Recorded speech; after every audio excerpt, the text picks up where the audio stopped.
You ask Tiger to solve. This deals with linear equations with one unknown. The final result is u equals 8. Let's solve it step by step. Simplify the expression. Group like terms. Simplify the arithmetic. Group all constants on the right side of the equation.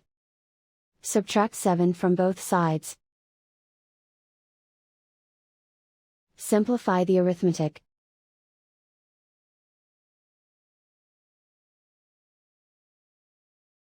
Isolate the u.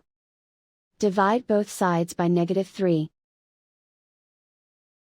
Cancel out the negatives. Simplify the fraction. Cancel out the negatives. Find the greatest common factor of the numerator and denominator. Factor out and cancel the greatest common factor.